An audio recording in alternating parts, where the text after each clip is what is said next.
Welcome. My name is Jim Levinson, and I'm the director of Yale's Jackson Institute for Global Affairs, soon to become, I'm delighted to note, Yale's Jackson School of Global Affairs. One of the wonderful programs that Jackson oversees is the Kerry Initiative. The initiative has 4 components. There's the Kerry Seminar, a semester-long class taught by Professor Kerry. There are Kerry Fellows, a team of Yale students who work with Secretary Kerry on his research and writings. There are Kerry Conversations, one-on-one conversations between Secretary Kerry and his guest. And there's the Kerry Conference. Today is the 2nd edition of the annual Kerry Conference. The first was focused on climate policy, and this year we're looking at challenges to democracy at home and abroad. The conference brings together the entire Yale community, highlighting the interconnectedness that contributes to what it means to be here at Yale. We'll start the conference with a session on the military perspective on the importance of American leadership in defending democracy. Later this afternoon, Georgia gubernatorial candidate Stacey Abrams will speak on defending democracy at home, and that will be in Woolsey Hall. Tomorrow, Secretary Kerry will moderate a discussion with 3, count them, 3 fellow former Secretaries of State, Secretaries Madeleine Albright, Condoleezza Rice, and Hillary Clinton. That'll be followed by panels of first distinguished members of the press to talk about the critical role of the press in defending democracy, and then a panel on historical perspectives. I'll turn it over to Secretary Kerry, who will introduce his panel of 3 former Secretaries of Defense. Please join me in welcoming Yale class of '66, and I might add the 68th Secretary of State, Secretary John Kerry.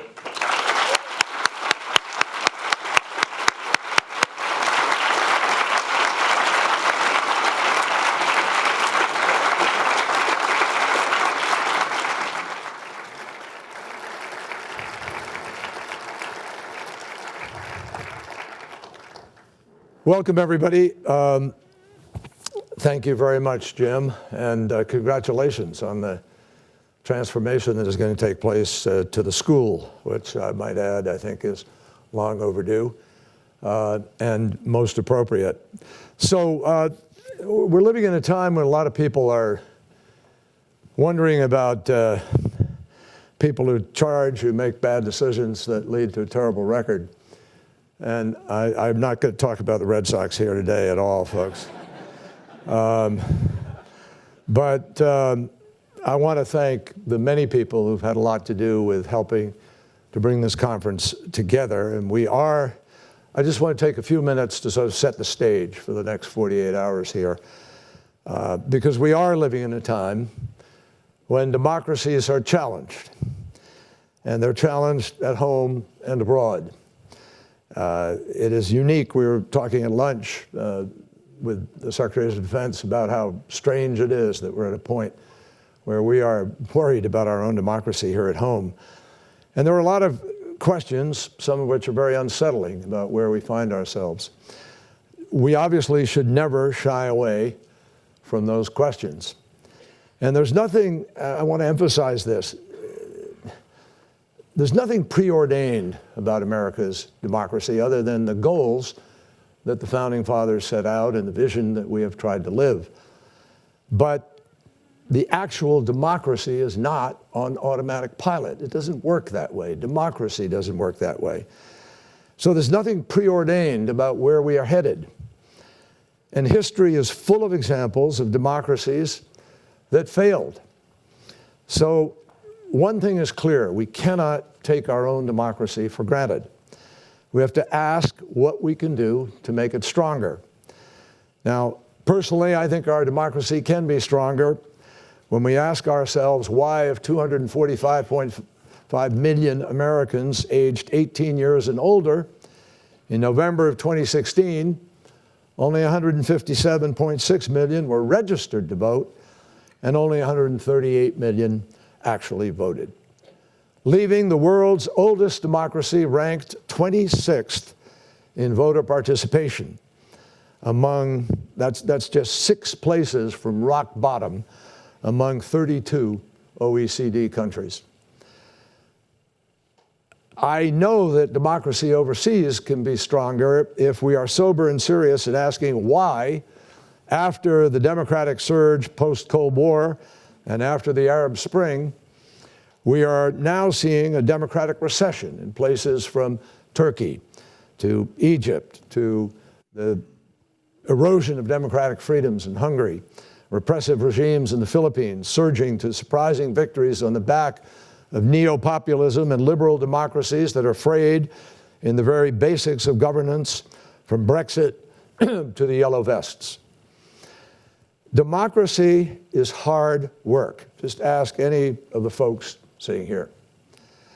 As Stephen Levitsky and Daniel Ziblatt say in their treatise, How Democracies Die, quote, "Today the guardrails of American democracy are weakening. By the time Barack Obama became president, many Republicans questioned the legitimacy of their Democratic rivals and had abandoned forbearance for a strategy of winning by any means necessary. Donald Trump may have accelerated this process, but he didn't cause it. The challenges facing American democracy run deeper. The weakening of our democratic norms is rooted in extreme partisan polarization. And that extends beyond policy differences into an existential conflict over race and culture. And if one thing is clear from studying breakdowns throughout history, it's that extreme polarization can kill democracies."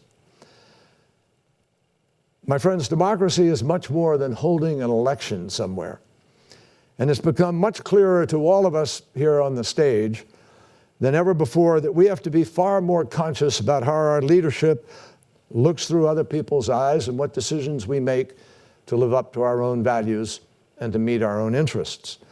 That has been true long before Donald Trump came along. When I was Secretary of State, I remember we endured a self-inflicted government shutdown. I could feel the way it weakened a key component of our national power. It wasn't irreparable or irreversible, no. And the strength of our principles and the strength of our people are still, I believe, the envy of the world. But being a responsible democracy requires that we don't walk ourselves to the brink of every opportunity we get, that we don't ransom our credibility. So you never want anyone to ask whether we can be counted on in international affairs. You never want anyone to ask whether democratic dysfunction could make them doubt the power of America's example or our staying power. And you never want anyone to ask whether a fast-paced world is better suited to the efficiency of autocratic decision-making rather than lumbering deliberation of democracies. I remember pressing this case with another foreign minister, and I'll never forget him leaning into me and saying with his eyebrow raised, "How's your democracy going?" It matters. And I think every one of the distinguished former Secretaries of Defense who are here will tell you that it affected their jobs because militaries and governments around the world always wanted to know that they could count on the United States. Will America be a credible partner? So rather than talk about whether democracy is dying, the liberal order is fraying, this conference is about answers, analysis, and action to ensure that the outcomes become real and that they are what we want them to be, what we all hope it will be for the future of our nation. I ask you all to remember what happened at the Constitutional Convention in Philadelphia when the Founding Fathers finished their hard work on a late summer night. And Ben Franklin walked out of the hall. There was a crowd gathered to find out what they had done. And a woman shouted, "Tell us, Dr. Franklin, what do we have? A monarchy or a republic?" And Dr. Franklin said back to her, "A republic, if you can keep it." That's the challenge. And our three distinguished panelists here are going to share with us their perceptions based on years of engagement in public life and critical years serving as Secretary of Defense for the United States. Bill Cohen there are two Republicans here. Bill Cohen deserves a special cheer, I think. But Bill is a remarkable person. He was there in the Senate when I got there, and he's a poet. He's written 14 books, 7 novels, 2 poetry books. He used to write poetry in the United States Senate. Not when he was doing his job. And was really a superb Secretary of Defense, and is a great thinker in demand today around the world for his opinions and views on where our country is going and where the world is going. Chuck Hagel, a great friend of mine. We both served in Vietnam. Chuck was served with great distinction. He served with his brother there, both wounded, and a very important voice in the United States Senate from Nebraska, who ultimately, a private sector businessman prior to coming to the Senate, and then became Secretary of Defense, serving in the second term with President Obama. And of course, Leon Panetta is Mr. Go-To for everything, and he began his life in politics as a Republican during the Nixon administration. He quickly left over his differences over civil rights and how they ought to be spoken about and enforced. And then he went to a series of jobs, from the OMB, where he headed up the OMB, to being Chief of Staff in the White House, to being CIA Director and Secretary of Defense.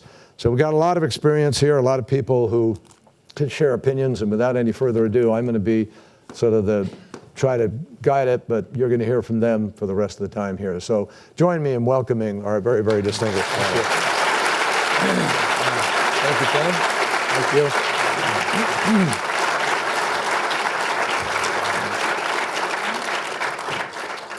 So let me ask each of you if you'd sort of respond to that encapsulation of sort of where we find ourselves today. I neglect to say that everyone here has run for office, because Leon served in the House of Representatives for many years. I think he was head of the Budget Committee, if I recall, at one point. So, which is what led him to OMB. So they all understand what it means to run for office. They also understand what it means to make a deal, try to get things done. So Leon, perhaps you'd weigh in first, since you've really felt this in many different ways from the executive as well as on the elected side.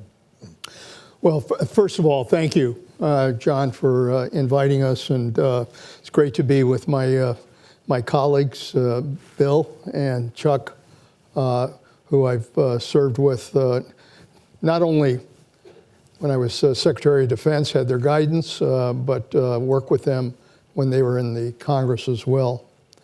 And my thanks to the Jackson Institute for pulling these kinds of forums together. Secretaries of Defense, we all know that this country has the strongest military on the face of the earth. I always felt confident as Secretary of Defense in not only the quality of the resources that I had, the weaponry that I had, but most importantly because of the men and women in uniform that serve this country. None better any place in the world. So I was always confident of the ability to achieve the mission. But as Defense Secretary, you need to have the leadership in the country that tells you when and why and whether you should fight. Otherwise, if you don't have that leadership, it's like having an armed ship without a captain. We have tried that in history. I mean, I think one of the dangers I see today is that we don't remember the lessons of history that well. We've been through this, where There were those who decided to stand aside, let the world try to take care of its own problems and not get involved. I think it was President Reagan at the 40th anniversary of Normandy who said, we have learned the bitter lessons of 2 world wars. And the one lesson we have clearly learned is that isolationism never was and never will be an acceptable response by the United States. And I believe that. I think it's important that we recognize that we have to provide that leadership. Why? Because of our values, because of who we are, because of what we represent to the world in terms of our freedoms, because we are a country that has built alliances based on the same values. This is a dangerous world. We'll talk about it, but it's a dangerous world. There's a lot of flashpoints in the world that could become a major controversy or a major conflict of some kind. Democracy is in trouble, as John pointed out. We've got nationalism and populism and authoritarian governments beginning to really surge. And at the same time, we are a country that has, very frankly, leadership and institutions that are not adapting to the challenges. I think Washington is dysfunctional today, in both the president and both houses of Congress. And that hurts our democracy. So, in the end, I believe that the key here is to remember the lessons of history. I think the key is to remember what our values are all about.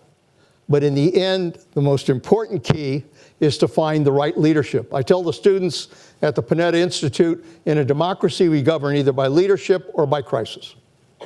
If leadership is there, we can avoid crisis. But otherwise, we'll govern by crisis. The choice today is not between patriotism and globalism. The choice today is between leadership or crisis. Thank you, Leon. Bill, would you add into that, but also as you do, perhaps answer the question of the bold assertion that Leon made, which I agree with, that Washington is completely dysfunctional, and maybe get into how that could impact security or might have impacted your job as you were doing it. Okay. Well, let me join with Leon and thank you for hosting us and thank the Jackson Institute for supporting it. I'd like to talk just a little bit about the leadership in the sense of moral leadership. It's one thing to have the biggest, the best, the finest military in the world, but that really isn't where our strength is. Our strength is in our moral leadership throughout the world. And I think that is what is desperately missing now. We have an amoral leadership in the White House. And immoral on given instances, but amoral to be sure. And that's something I think we need to raise up the lantern very high to say this is what the United States stands for. This is what democracy means. This is who we are. And I'll give you one good example of that. And Bob Woodward, who's sitting here, who knows more about how Washington works or doesn't work than anyone, will know that I've told him this. I was sitting in Seoul, Korea. It was in 2008. And they had a group of former national leaders. And I think they thought I was Joe Biden, why they invited me to But I was sitting next to a member of the South Korean cabinet. And he turned to me and he said, you know, he said, if Barack Obama gets elected next week, he said, it'll be in these exact words, the reaffirmation of the American dream. And I thought that what a nice way to have phrased that, the reaffirmation of the American dream. And I said, well, why do you say that? He said, because if you can take a first generation African American who becomes president of the United States, it means that anything is possible. And I said, that's what the United States means. Here in this country, anything is possible. And that's why we are held out as leaders. That's what we represent to the world in terms of leadership, the morality behind it, the fact that we believe in democracy, the fact that we believe in inclusion, the fact that we believe that everybody should be given an opportunity to be the best that they can be. That's what we represent to the world. And yes, we have a military to back it up. And yes, we have diplomats to carry out our foreign policies. But if we don't have a moral principle behind it, other countries will look to us and say, you know, we like Putin better. We like President Xi better. We like Kim Jong-un. And so I think unless we get back to the moral fiber of what makes this country truly great, then we're going to see the dissolution of this country in terms of all that it represents to the rest of the world. We're seeing that take place now. And Secretary Kerry's asked me, how do I feel going around the world? It depends on where you go. If you go to those countries which support autocracies and authoritarian leaders, they like what's happening. If you go to those countries who have depended upon us for their support, economic and military and moral, they're disappointed. They want to know, how could this take place in America? And so we're losing them. We're losing them to other countries because there's a moral gap, and we're retrenching, and we're turning inward, and we're turning against each other, and we're calling each other names, and engaging in identity politics and identity destruction. And so it's a real crisis of morality taking place, and so the American people have to decide, who are we? What role do we play in this world of turmoil and information overload? And unless we decide who we are, then I think the forces, the anthropic forces, are going to destroy us. So we have great opportunity, but I think we have to get our moral leadership back. And I think I'll stop here because I think Secretary Hagel has much more to say on this. So I'm going to come back in a minute, Bill, because I particularly want to follow up on the morality issue with respect to culture, which you mentioned, but also race. But Chuck, I want you to tackle the sort of overall issue initially, but also speak to the issue of how you come back from that. What are the things that are missing now that we need to get back to that will make the greatest difference the fastest? John, thank you to the Jackson Institute. I echo what Leon and Bill have said, and thanks to all who are involved, were involved, continue to be involved in holding these kind of symposiums and meetings and gatherings to focus on what's really, truly important for the future of this country. Since 1945, since the end of World War II, the one indispensable requisite in world affairs has been American leadership. We led in building a world order in that 10-year period after World War II that has served the world pretty well.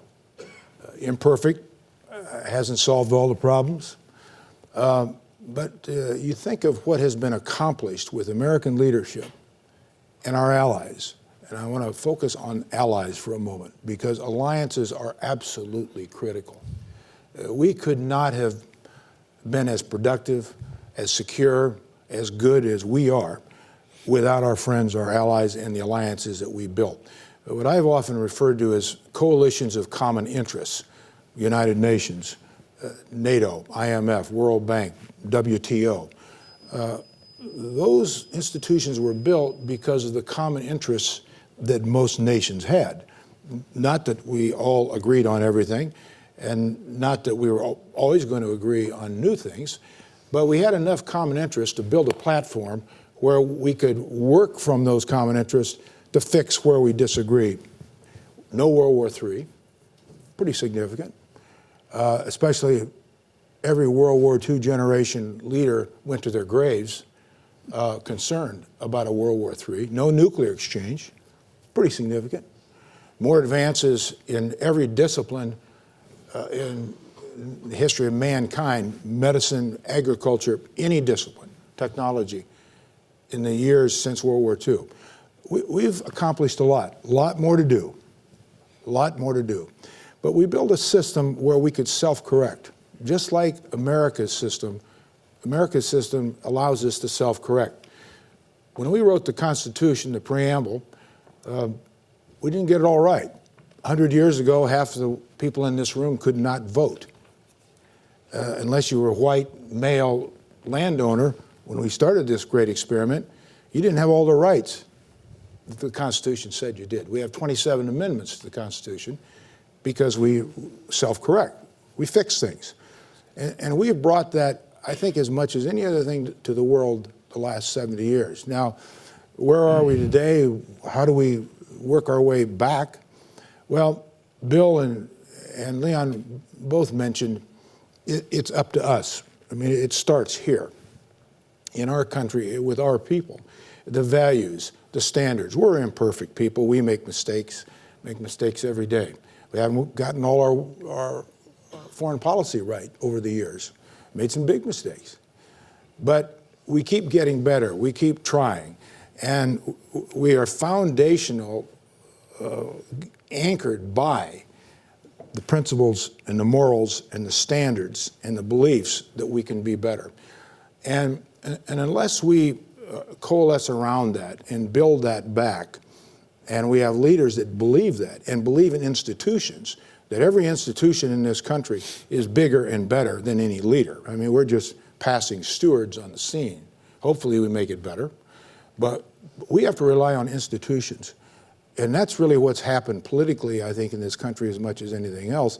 When John talked about Trump, for example, not being the cause, he wasn't the cause, he was the consequence of the tone in this country, the lack of confidence, respect, and trust in our institutions, certainly in Washington. You see, the news media. Gallup does a poll every year that measures trust and confidence in the 15 leading institutions in the country. Education, religion. Only the military comes out well. They're right in the 70 percentile range. Only one other institution this year came out over 50% of confidence and trust in the American people. That was small business. Well, we all know, I mean, mom and pop, I mean, who's against them? They're good people. The little guy, I mean, he's not out to hurt anybody. But big business, education, journalism, obviously politics, Washington, D.C., down in the teens and single digits. So I think that's where we start, to build back confidence and trust in who we are, our institutions, what we want to be, that we can be better. And that reflects around the world. We can't lead the world ever, not just with a strong military or not just with a strong economy. It takes more than that. And these three gentlemen know that. They've lived it in their lives. Leadership is about character. It's about integrity. It's about trust. That's what leadership is about. And every nation in the world serves in its own self-interest. We do. Individuals do. There's nothing wrong with that. But it's blending those self-interests into common interests that makes the world work. And we have to go back to some of the real standards that were set after World War II, and that World War II generation that understood that, and we'll get the world back with us. Populism, nationalism, I understand that, what's going on in the world. We've got that in the United States because we've lost trust in each other. It won't be easy, it won't be quick, but it can be done. And that's generally kind of my thinking. And we can get more into specifics in this conversation. Well, I want to try to do that, Chuck, as we go forward here, for sure. Can I Let me jump just, in? if I could do one thing, absolutely. But Sona, could you do me a favor? I think I left the Levitsky Ziblatt book in the car, and there is a quote in there I'd love to share with everybody. Thank you. Bill, I just want to jump in on what Chuck has been saying. can I ask you to, as you do, to perhaps share with people how what is happening today and how the current political dynamic would affect you in your goals as Secretary of Defense and protecting the country? I want to pick up on what Chuck has said about the respect for our military being one of the few institutions where the people have extraordinary trust. There is a danger that if we don't care, that support will diminish. and will diminish because of what is taking place by our president, who insists that the military is his military. When he talked during the course of the campaign, I will order my generals to waterboard any of the prisoners that we have. I will order them to torture, and my generals will carry this out. And I rebelled at that notion, my generals. They're not his generals. It's not his army. They represent the American people. And today, what he is doing is basically politicizing the military, much as he's tried to politicize the intelligence community. When you see that the president meeting with President Putin says that I don't believe the unanimous decision and conclusion by our intelligence community that the Russians attempted to interfere with our democratic process, he said, well, I believe Putin, I don't believe Leon. When he says that he doesn't believe the assessments of the intelligence community, and he says it publicly time after time, what does that do? That tells all of those in the intelligence community, don't bring me any bad news. You bring me news that I want to hear. That is in danger of then politicizing the product that comes to the president who has to make decisions.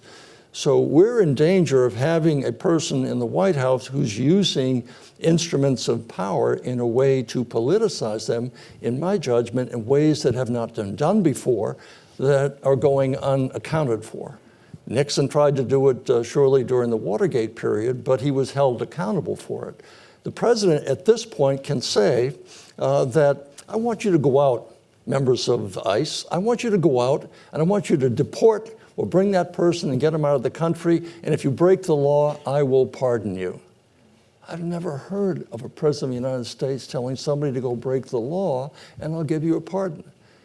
He said it during the course of the campaign. He says, go punch that person out. And if they sue you, I'll defend you, I'll pay for your attorney. We're seeing elements now in our own society which are diminishing the integrity of all of our institutions. So I can go after Congress, I can go after the media, it's corrupt, I can go after the intelligence community, I can go after whomever it is and diminish it. And so it's now fake news, not real news.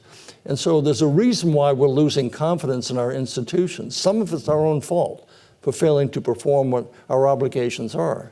But when the leadership comes from the top, and when the leader of this country derogates and diminishes and degrades our institutions, as well as our people, as well as people of color in this country, then we're on the road to what John Kerry was talking about earlier. We're on the road to tyranny. We're on the road to fascism. If you can do that and get away with it and have your party support you unquestionably. Can you speak to that for a minute, Bill? I applaud the comments. I'm going to stop you. No, but I want to, it's important to focus in on this because it goes to what has to be done. One of the important ingredients of the diminishment of democracy is the beating down of your opponents, the isolation of your opponents, and coupled by a very significant retrenchment from accountability. You have no accountability. So here we have people who privately will, you've heard it, you know what some of your former colleagues are saying in Washington about the president, his mental capacity, his ability to lead, his ability to be commander-in-chief, but they go up there and they vote with him. So in the end, is this a responsibility that falls on all the people here and the people who aren't here to exercise what I talked about earlier, which is that vote, or to become more conscious of it? And how do you do that when you are self-selecting in your news media that everybody goes to, and the result is you have reinforcement, not new information as a result? The reality is that our system of checks and balances is being tested as probably never before in my lifetime, because our forefathers did not want to put all the power in a king. They didn't want power in the Congress, and they didn't want power in a Star Chamber court. And so that's why they created the system of checks and balances that's there. And the ultimate check and balance is really we the people. Look, the reality is, and I think it's true for all of us up here on the stage, we've seen Washington at its best, and we're seeing Washington at its worst. And the good news is we've seen Washington work. When I first went back to Washington as legislative assistant, there were Republicans, Everett Dirksen, who worked for a Republican from California, a lot of moderate Republicans, and they worked with Democrats. People like Humphrey and Kennedy and Fulbright, Dick Russell. They worked together on issues because they felt that was important. When I got elected to the Congress, Tip O'Neill was the Speaker, a Democrat's Democrat from Boston. But he had a great friendship with Bob Michel, who was the minority leader. And yes, did they have their political differences? Of course. Did they fight each other in elections? Yes. But when it came to big issues, they worked together. And ultimately, it really comes down. I mean, when I was in the Congress, to exercise the kind of leadership you have to exercise requires risk. It requires sacrifice. I mean, if you're going to make tough decisions about issues that face this country, you got to be willing to take risk. Otherwise, you're not much of a leader. And the reality is that, I remember when we did the budget in the Clinton administration, tough votes, $500 billion in deficit reduction, $250 billion in tax increases, $250 billion in spending cuts across the board. That's a tough vote. And we passed it by one vote in the House and in the Senate. But in the end, the result of that, combined with the agreement that the Bush administration made, we balanced the budget. We had a surplus. Is it tough? Are there some members that lost their seats? You're damn right. But it isn't all about politics. Today, when we were there, governing was good politics. It really was. If you governed, even though you made tough decisions, it was good politics. Today, I'm not sure they think that governing is good politics. And that's what is resulting in this dysfunction, because both parties are in their trenches. I've never seen it as partisan as it is today. And the president basically feeds into that mean sense of partisanship.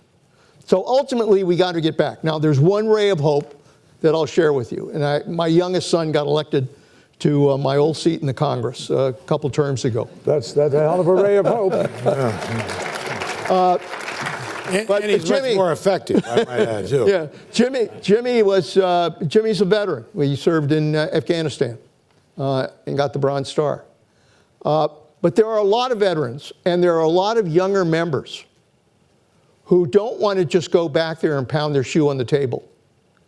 And so they've created a solutions caucus. They just established a veterans caucus, Republicans and Democrats. Look, this thing isn't going to change from the top down. It's not going to change with this leadership, either in the Congress or in the White House.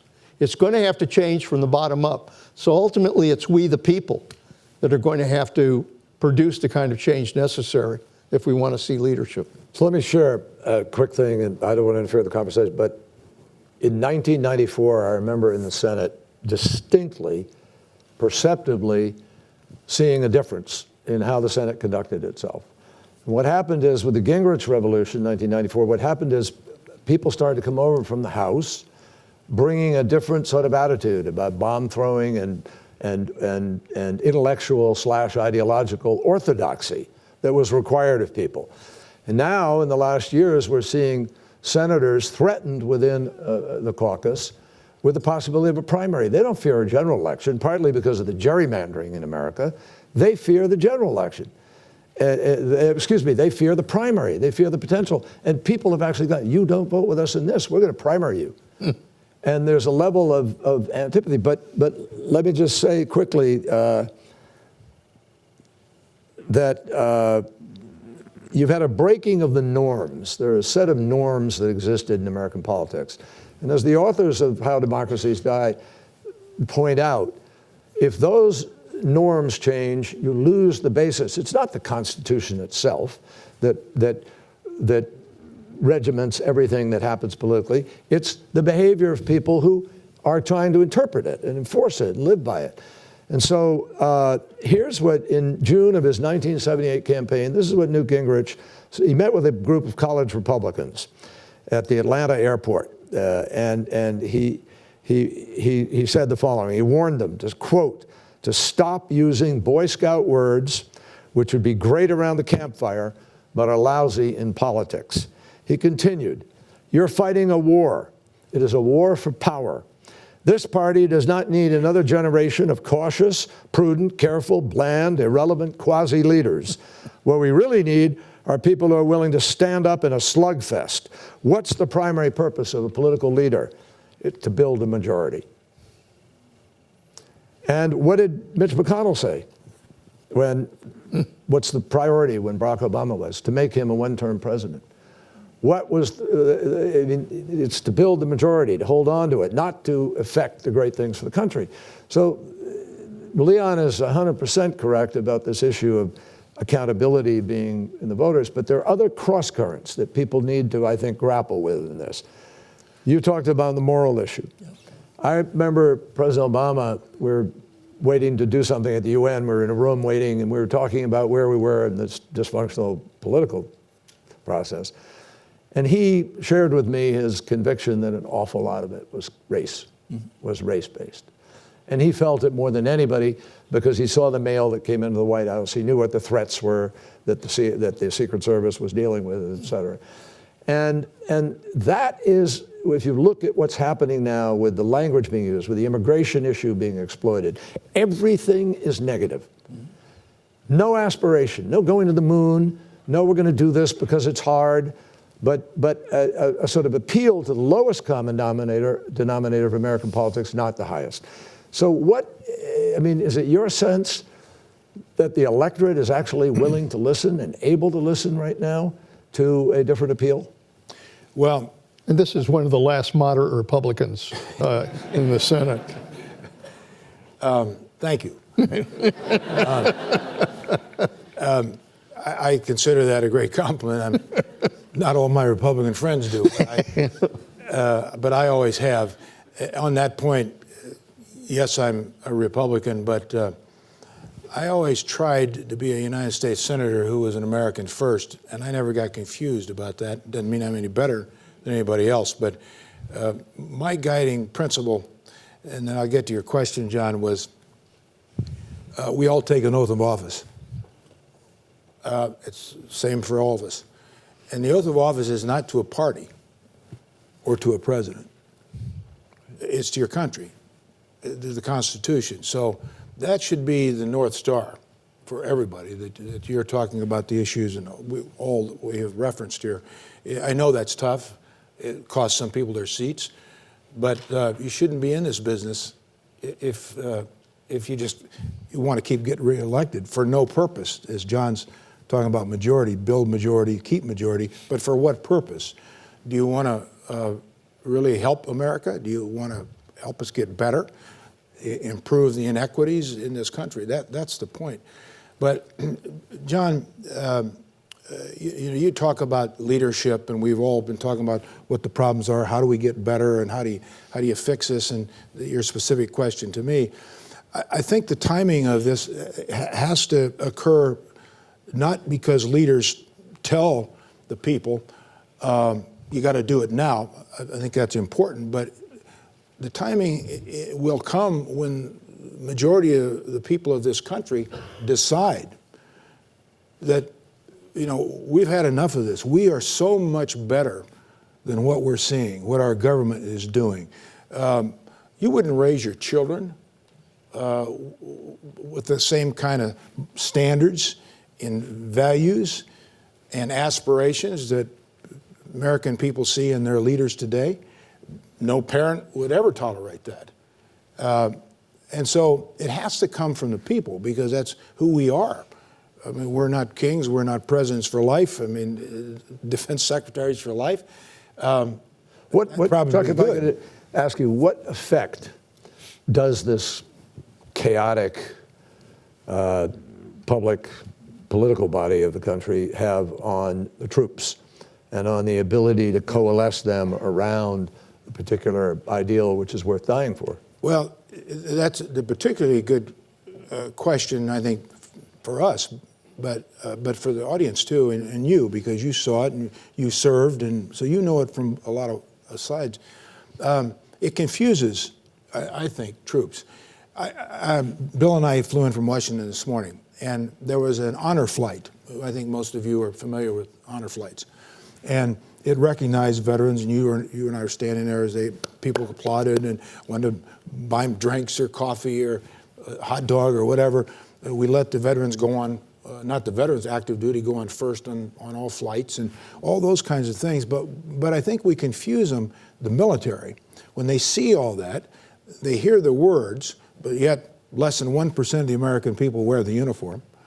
Well, that's somebody else, and I'll clap for them and do that. But then when the troops see the complete dysfunction of their leaders and their institutions and the American public, really, they wonder when we send them into Iraq and we send them into Syria and the places that we all have sent troops into, they're confused by that.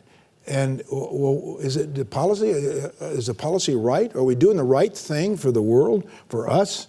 Is this morally right? I mean, we always must make decisions in our best interests. Of course we do. That's realistic. But there's more to it than that. And I think it's one of confusion, John, for our troops. What's happening? You add to that, we have an Assistant Secretary of Defense, along with a number of other acting Secretary of Defense, along with other acting secretaries, and positions that are not filled. What happens is, make no mistake about it, at the Defense Department, if you have an acting Secretary of Defense, everybody is trying to eye this guy to try to figure out whether he's ever going to really be appointed Secretary of Defense, or whether they're dealing with some kind of secondhand goods in terms of that individual. And so even within the Defense Department, questions are going to be raised about having an acting secretary. And then you combine that with these kind of mixed messages that the president sends. Look, the reason we support alliances is because it has been critical to our national security. As CIA director, I depended on our allies to provide key information to us about threats that were out there. We were willing to share information important to our national security. When I was Secretary of Defense, just like these guys, we fought alongside our allies. I mean, after 9/11, NATO came to war with us in Iraq, in Afghanistan, against al-Qaeda. We have fought alongside of them, and they've put their lives on the line as well. And if you have a president that questions the credibility of these alliances, or whether they're even necessary, and questions whether or not, intelligence from your own people is verifiable or real. What Bill talked about. You can't imagine the impact that had on the morale of our intelligence people when he says, I trust the Russian better than I trust my own intelligence people. Imagine. You're putting your life on the line. We have sources out there that are in sensitive positions. And you have the President of the United States basically saying, I don't give a damn what our intelligence people are saying. So we ask an awful lot of our men and women in uniform. We ask an awful lot of our people in intelligence to do the right job. But for them, they need to have the support of their leadership for what they're doing. And if they question that, I mean, what is happening, and I hate to acknowledge it, but I think it's a fact, is that we are weakening America by virtue of that kind of leadership. Can I just follow up on what Leon has just said in terms of the impact upon our military? The military has been in the forefront of social change, advancing social change in this country, from integration to gays in the military to transgenders serving in the military. And the confusion's coming about now because we have to come back and this whole issue and identify who are we? Now, you're part of the elite. We're part of the elite. So we're not talking for many of the people who are supporting the president. But the president, when he diminishes other people based on race or sexual identity or other preferences, he basically is dividing this country in a way that's confusing to the men and women who are serving us. Because they've come to understand what it means to work together, to see each other as part of the whole team. And what is most discouraging to me is that, we're still fighting the Civil War in this country. It has not ended. And what he is doing basically is appealing to those white, middle-aged, less college-educated people who have lost their jobs, and we haven't talked about globalization and immigration, what the impact has been on that.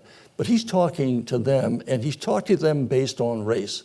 If you look at the spread of populism, right-wing populism around the world, it's mostly white countries.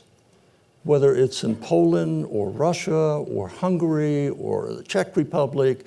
In Germany now, we have 100 members of the alt-right in Germany, now in part of parliament. They're now saying the neo-Nazi slogans coming up more and more. And you see that what's taking place in this country, the most black people, they're thugs. They're criminals. They're branded. As one professor, Fendi said, black people are branded from the beginning. And what the president is doing is he's focusing on that to divide us against each other. And that is part of the technique that John Kerry was talking about in this book. Keep people divided. If you had to take the playbook of President Putin, what would be his bucket list? Number one, Brexit. Let's divide up the British Empire over here, what used to be. Number two, EU. Let's break up the EU. Number three, let's attack the media as being false. Number four, let's attack elected officials in democracies as being against you. They're not with you. They're part of the elite. And then number five, go after the intelligence community and keep dividing people from each other. So we've got to decide, is this a country that is going to try and heal as we must? Or are we going to keep rewarding people who are really feeding upon this racial divide that we still have in this country? So we've got to come to grips with this issue of race. You're going to have Tracy Abrams, I think, talk to you and others, far better than me to be discussing this subject. But I see what's happening, and the last thing I want to see is our military be politicized and have the military confused. Is it okay to be gay in the military? Is it okay to be a transgender in the military? Are we really fighting as one, or are we being divided along racial lines that we thought we had left behind? So these are issues that we haven't even begun to touch upon. It's such a short segment. I'll confine my normally long remarks. Globalization, immigration, those issues are big issues in terms of what's contributed to the disenchantment in this country. I think it's worth, Bill, I think we should take a few minutes here. We do have time, and I want to get you guys to focus, the people participating in this, on the consequences of everything you've just talked about. I mean, I think most people sort of see this happening, but not enough people are understanding, okay, what's the opportunity cost in all of this? For instance, cyber is as dangerous today as nuclear weapons were in the 1950s. We created a structure. We haven't done anything about cyber. There are no rules of the road, and everybody's attacking everybody every single day.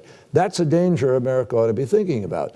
The INF Treaty, the START Treaty that they're beginning now to pull apart. We could have another nuclear arms race in this. We could spend $1 trillion, whatever Trump wants to. He's trying to.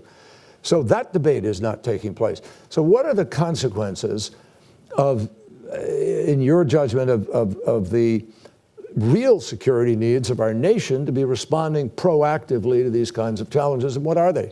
I think, look, the bottom line is I think our security is at risk. And, you know, I'll just tell you, you watch the campaign that's going on now with all of the candidates that are out there. There really is not a lot of talk about the threats that we're confronting in the world or what we need to do about it. And I realize, you know, everybody's kind of focused on healthcare and the economy and jobs and issues related to prescription drugs and things like that. But they're also focusing on the political attacks that are going on every day and the tweets that the president does. And that is the back and forth that the press is consumed by. But the reality is, if you're running for president of the United States, where the hell do you stand on the challenges and flashpoints that we're facing the world? Where do you stand on Russia and how we deal with Russia, which has become more aggressive and more threatening? Where do you stand on China and how we deal with China and their militarization of the South China Sea and the threats that they can constitute? Where do you stand on Iran and how we deal with Iran? Where do you stand on North Korea and dealing with that threat of nuclearization that they're involved with? And are we ever going to denuclearize North Korea? Where do you stand on failed states in the Middle East? Syria, Yemen, Libya, all becoming breeding grounds for terrorism. Where do you stand on ISIS and Al-Qaeda and Boko Haram and Al-Shabaab? Where do you stand on cyber, which is the battlefield of the future? None of that. Even the president doesn't talk a lot about these things. And yet, those are the responsibilities of the next president of the United States. There ought to be a focus on where the hell do they stand on national security issues that involve whether or not our country is going to be strong in the future. And it's also fair, from the beginning of your answer, I think you're saying, yes, obviously there's a security impact on the United States in the negative because of this process that's going on. Yeah. Can I? Yeah, go ahead. because I wanted to follow on with what Leon said, answering your question. Opportunity costs, the way you put the question to America. I mean, what are the costs for us with this kind of tepid, dysfunctional, polarized leadership? No leadership. We don't govern. Well, let's just go around the horn here. One belt, one road, China. Most of you are familiar with that. The inroads that China is making, one belt, one road, to link all the old trade routes from China around the world. They just did a big deal with Italy. The Italian president signed a deal, a NATO country, EU country. There's a huge one right there. What the president did, taking us out of TPP, which you and I both helped negotiate. You were there too. I was handling the Italian side. Bet you did well. I mean, opportunity costs there for us, which the Chinese and the Russians are moving in. The Arctic, when you and I, John, testified last week on climate change. That was a serious proposition. That was serious. The Arctic, what's happening up there? The Russians, for example, are reinstituting their old bases, national security bases, that they gave up after the implosion of the Soviet Union. They have 48 new ice cutters. We have 2 old ice cutters. Russians have 48 state-of-the-art. The Chinese have about a dozen new ice cutters. China is playing up there. So you look at what China's doing, obviously in their sphere of commerce in Asia, edging us out. What the Russians are doing, edging us out in some of the European countries because of what Bill talked about, populism, nationalism. These are huge costs to us that we can't get back once they are so far committed. Erdogan, we've got this problem with Erdogan buying surface-to-air missiles from Russia. Well, that was there when you were there and I was there, you were there. But we so mishandled that. It didn't have to come to this. I think NATO is on the verge of losing Turkey. I mean, in essence, they have not been an active member of Turkey for 4 years. these are huge costs to the next generation of Americans. And then you talk about cyber and technology, what China is doing there. Absolutely. We don't see it really yet, but the next generation of Americans will. And the other thing about that is that really erodes our alliances and our allies. Well, why would we side with America? Why would we adjust to what America wants like we used to do? Because you're not driving the train anymore. It's a new day, America. It's a new day. And that's what I think the American public is missing. Unfortunately, I think that's what our leaders are missing. I know whether they're missing it or they just don't want to do anything about it. But this is damn serious. Let me underscore, if I may, the consequence of what is happening in Europe is really potentially disastrous in the following way. I don't know how many of you saw, but it's worth taking note of and really looking underneath it. The letter that former Pope Benedict wrote, which was diametrically opposed to the position of Pope Francis, even though he's living in the Vatican, et cetera. That's Panetta's area. Steve Bannon has opened an office in Italy. He's very close to Salvini. He's working with Salvini. He's opened an office in Spain. He has an office in Brussels.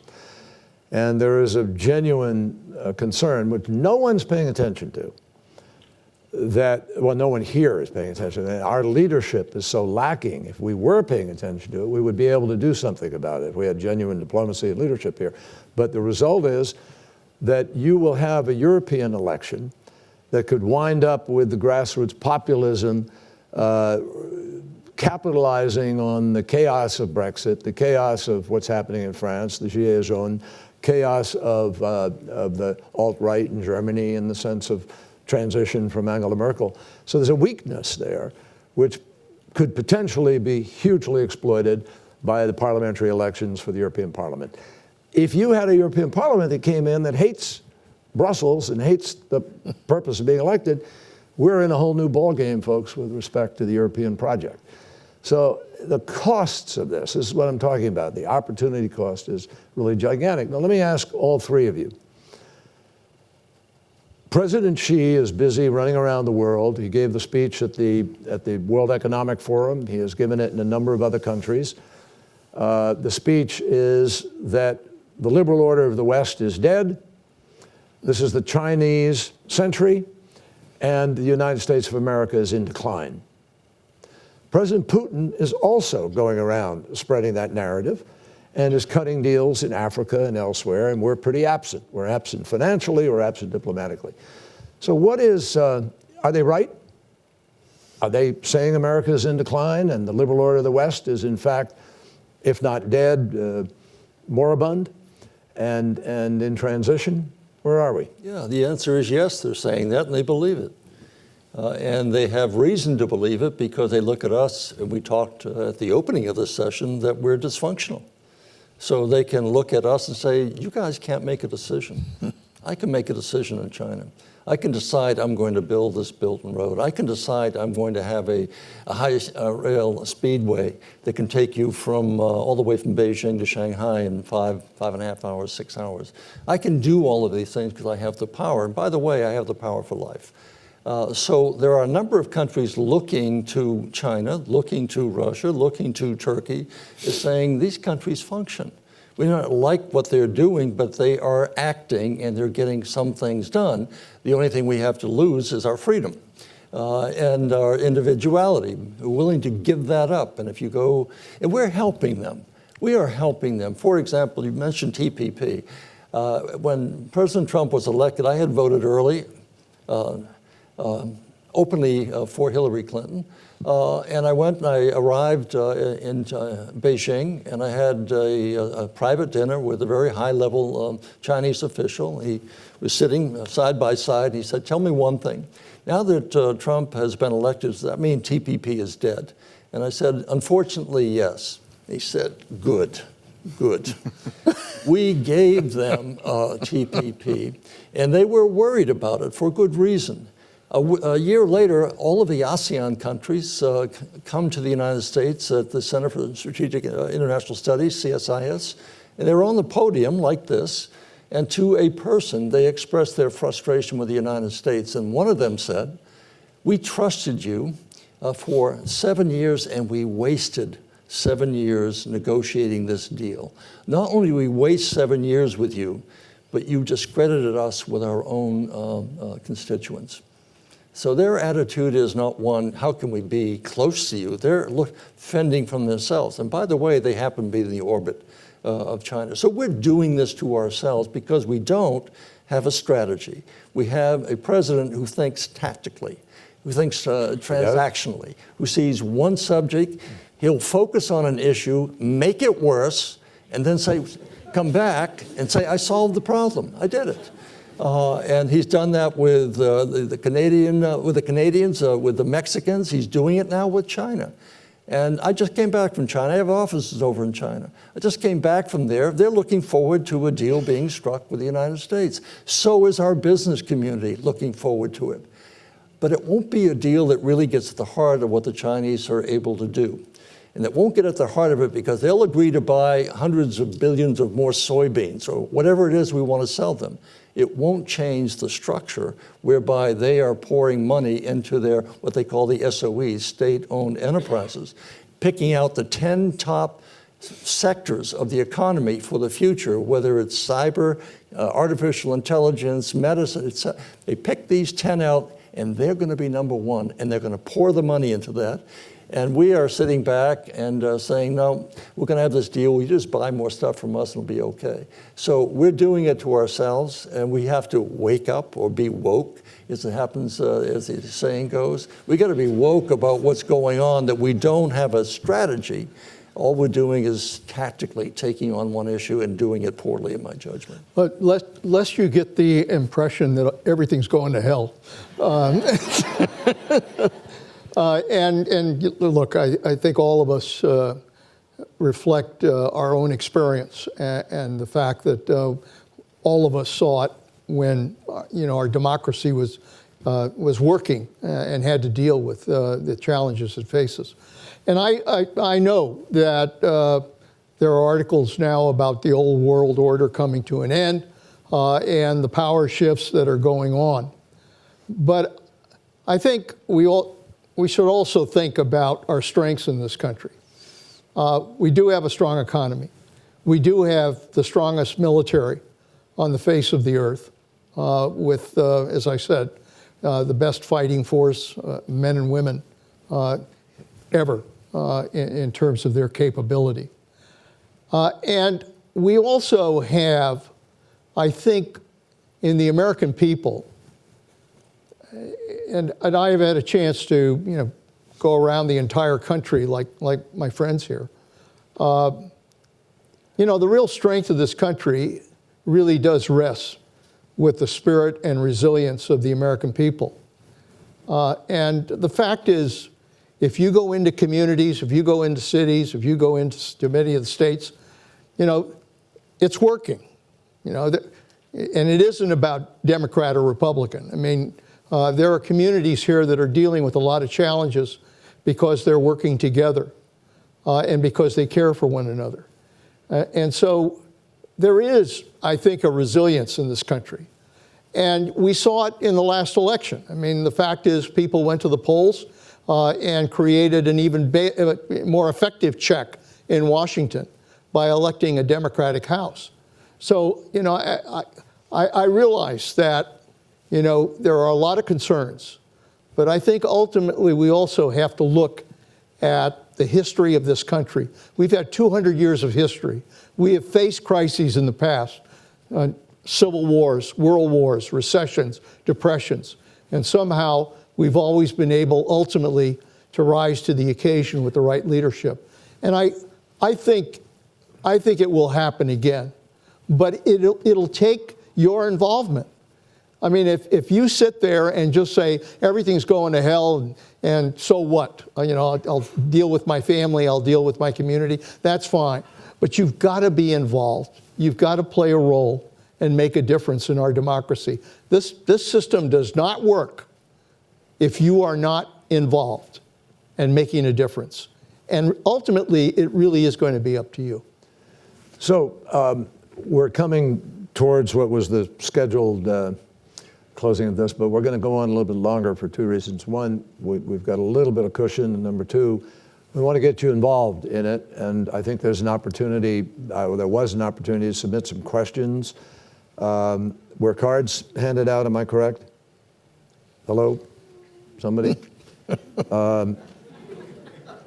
Okay, if there are no cards, we're not going to be selective. we're going to just open it up here for a minute. Yes, sir, over there. Thank you so much to the speakers. I was wondering, from a military... Give us a name and tell us what school you're in. Yeah, absolutely, thanks. My name is George Gemelis. I'm from Indiana, and I'm in the forestry school in the 5th year program. From a military perspective, what are the ways in which climate instability are a threat to democracy here and abroad?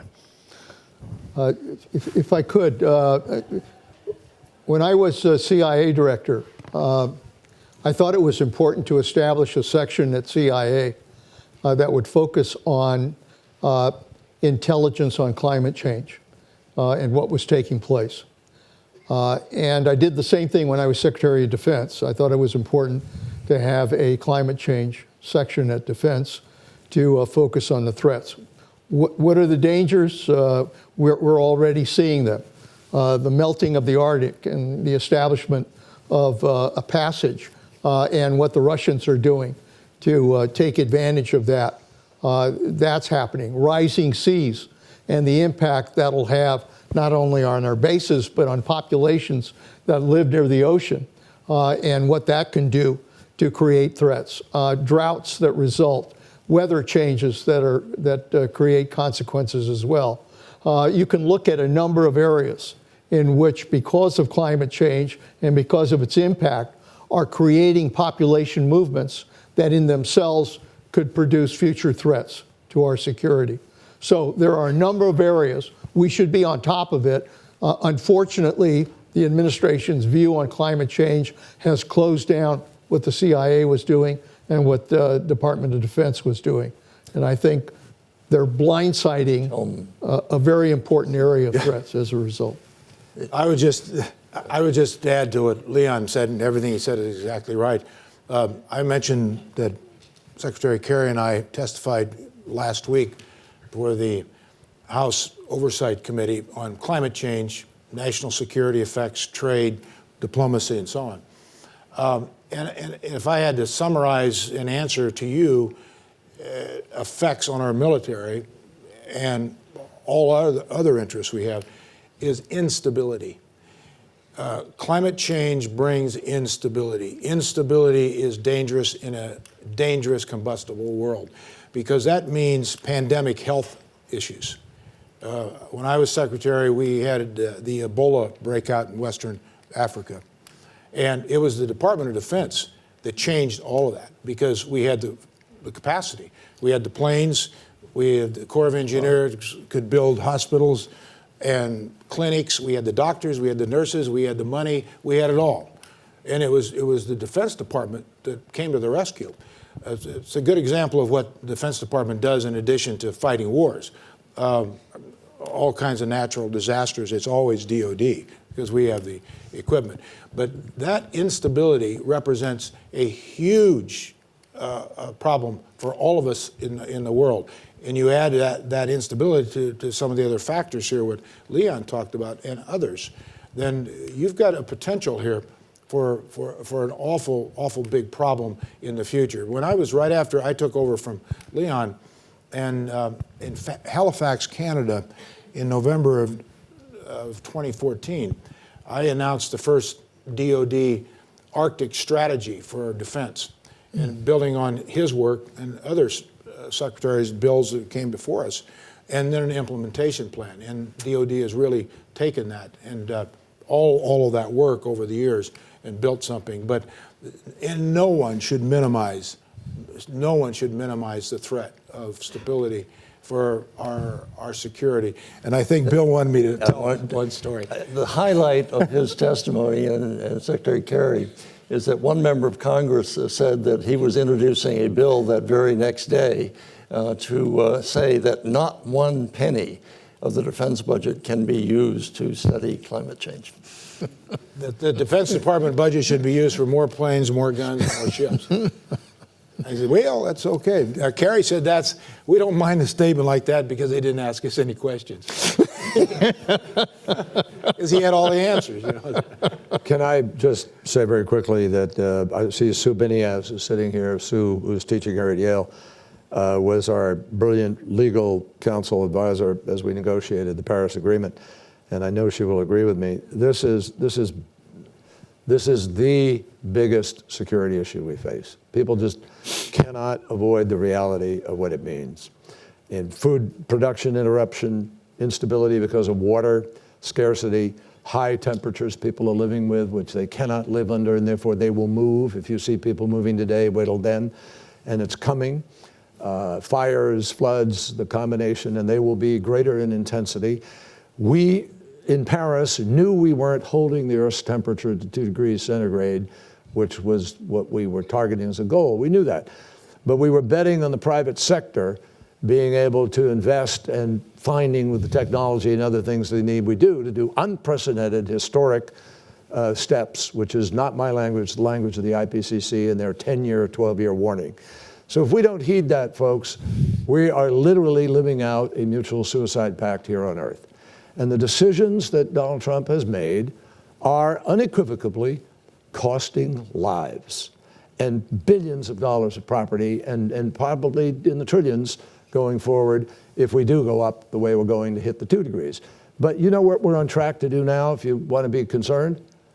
We're on track to go to 4 or 4.5 degrees in this century. So go read, look it up. I'm not going to bore you with the consequences, what that means now, but you know, this is monumental. And what the president has done is pull out of Paris, pull out of the TPP, pull out of the Iran deal, pull out of the INF, talk about pulling out of START. But I mean, it's just staggering the level of consequence for our children and grandchildren, period. Well, just food production alone on this. Yeah. I mean, the consequences to food production, you could be mass starvation in parts of the world because of climate change. We'll just take. So let's get to another question. Up and back somewhere, want to be? This gentleman there. Where are you? Yeah, all right, sir, here. Who's got a mic?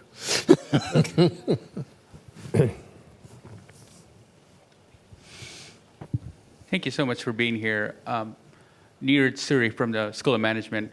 So while we're on the topic of military spending in NATO, and given the number of socioeconomic issues our country deals with, do you think we could ever live in a reality where we don't spend as much as we are on the military, but still be a well-functioning democracy?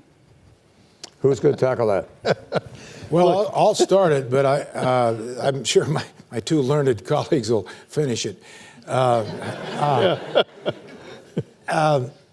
Yeah, since we're getting a blank check right now. Defense spending is determined by the realities of the world, what the threats are, what it takes to keep you free and secure.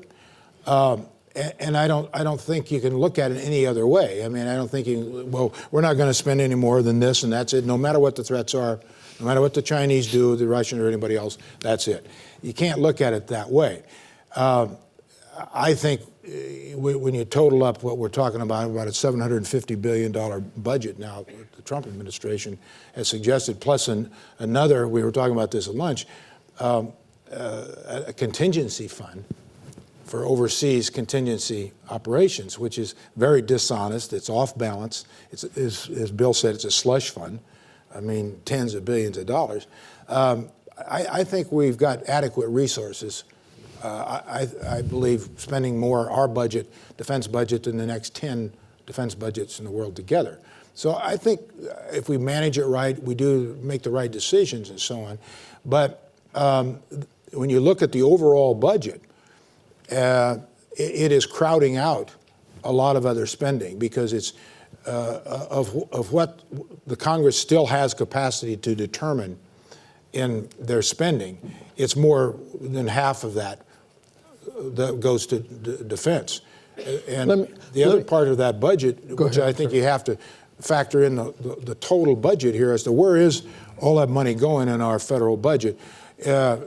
We've got the most expensive part by far, reaching close to half, is for the national debt, entitlement programs, retirement programs in the military, and all of those bunched up. And that just keeps growing and growing and growing. And so we're going to have to make some pretty tough choices. We haven't talked about the budget. But No, big that's choices. exactly what I was going to comment on. As a former chairman of the Budget Committee and OMB director, both parties, both Republicans and Democrats, have run away from the responsibility to deal with what is now a $22 trillion national debt. And there are those that now are saying, "Oh well, you know, don't worry about it. We can keep borrowing as long as we have a strong economy." But the reality is we can't, because those interest payments on that debt are going to come back to rob resources from whatever priority you want, and not only that, but destabilize our economy. That's a reality. But neither party wants to confront this issue. And Chuck's right. If you look at the federal budget on discretionary funding, that's about a fourth of the budget. And defense makes up a big chunk of that, over half. 2/3 goes to entitlement programs. And in addition to that, there's the issue of revenues, taxes, supporting the federal government. Now, what we did when we did those budget agreements is we put everything on the table, everything. We put a cap on discretionary spending. We put a cap on defense spending. You know, it was a cap that would grow with inflation, but we put a cap on defense spending. And we also got savings out of entitlement programs, out of Medicare, out of Medicaid, out of farm support programs, out of retirement programs, out of veterans programs. You can find savings in those programs. And by the way, you don't have to cut them. That's right. No, you don't have to do it. Just better administration of those programs. And then we raise revenues. And everybody, Republicans, Democrats, each one had to sacrifice a little bit here. But it was that package of what we did that ultimately did produce a balanced budget and a surplus. So, with regards to the defense budget as a secretary, don't let anybody tell you you can't find savings in the defense budget. You can, on procurement, on duplication, frankly, even on force structure. There are bases that are not necessary. So there are areas we can do it. But if we blind ourselves to that, if we say we're not going to deal with this issue, which is what is happening today, nothing is going to happen. And defense will continue to go up. Discretionary will continue to get screwed in the process. And entitlements will go on their track. And that's the price we're paying. And this is the optimistic guy. We've got time for one more, I think. Way up. I'm just trying to find it here. There's one right there, John. Yeah, no, I know there are a bunch of them. I'm just but- trying to see. I'm trying to be Political. way up and back Yeah, up there's in one. there. Yeah. Back to back.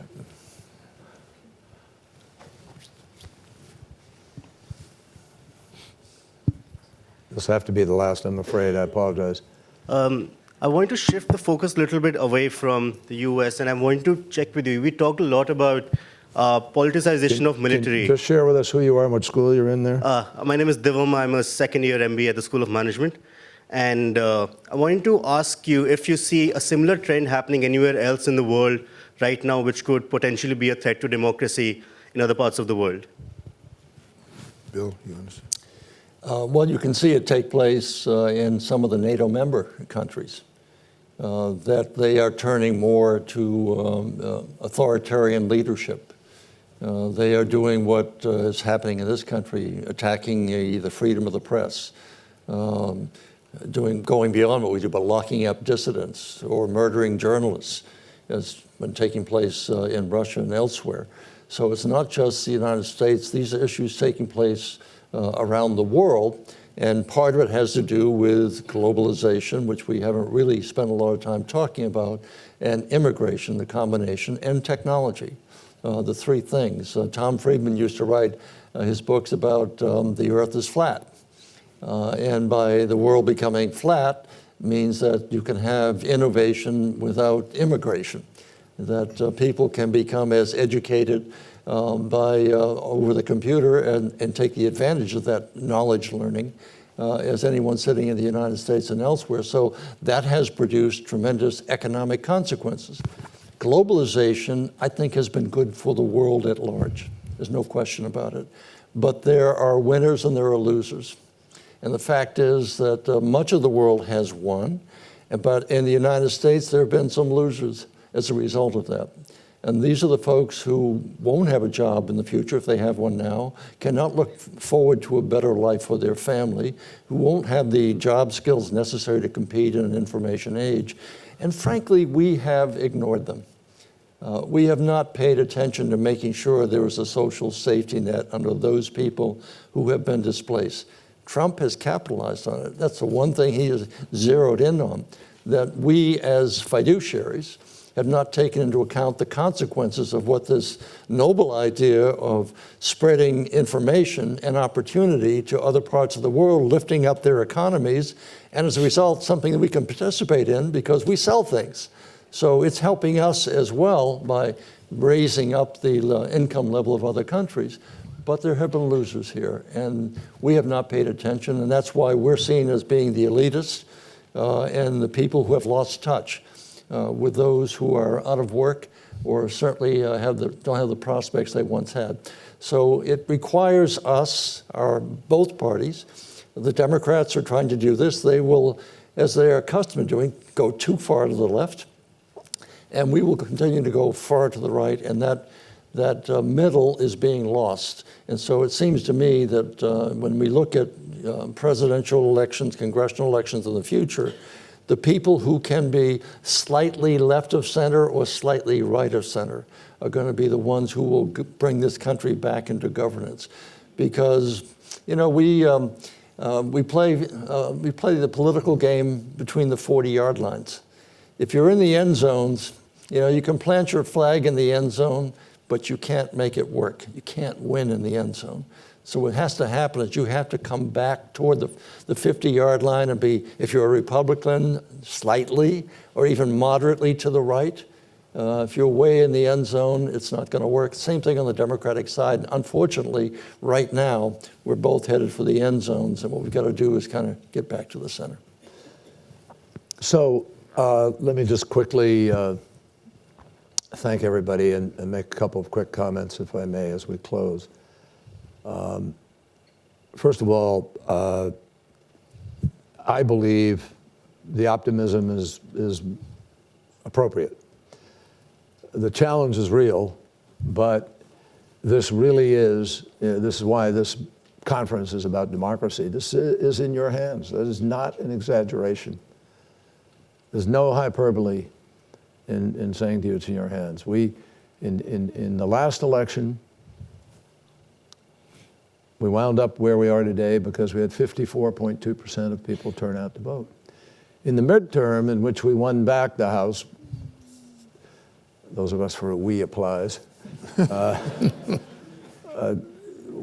vote was, the youth vote went from 19.1% to 31%. And everybody cheers, oh my God, it went up to 31%. Folks, that means that 69% did not vote of young people, who have the greatest stake of all in terms of climate change. And the total vote turnout was 49%. In the presidential race, it was 54.2. Well, here's the measurement. When I ran in 2004, it was 60.3% turnout, and when Obama ran and was elected in 2008, it was 63.5% or so turnout. Get the message? I know there's a majority in this country for doing things that are sensible. Absolutely. The question is, can we restore a sense of possibility in the electoral process? And I just read to you the last paragraph of this book, Saving Democracy. To save our democracy, Americans need to restore the basic norms that once protected it. And the two most important norms are tolerance and forbearance. I mean, you've got to trust people. Americans need, but we must do more than that. We must extend those norms through a whole of a diverse society. We must make them truly inclusive. America's democratic norms at their core have always been sound, but for much of our history, they were accompanied, indeed sustained, by racial exclusion. Now those norms must be made to work in an age of racial equality and unprecedented ethnic diversity. I would add to that, unprecedented inequality that has been built into our system. And then they say, few societies in history have managed to be both multiracial and genuinely democratic. That is our challenge. It is also our opportunity. If we meet it, America will be truly exceptional. So we have really been lucky. I tell you, these guys are obviously very smart. They're all patriots, great patriots. And they spoke the truth today about years of experience by which to make the judgments they made. Please join me in saying how grateful we are they took the time to be here and be with us. Thank you. Okay. Thanks, John.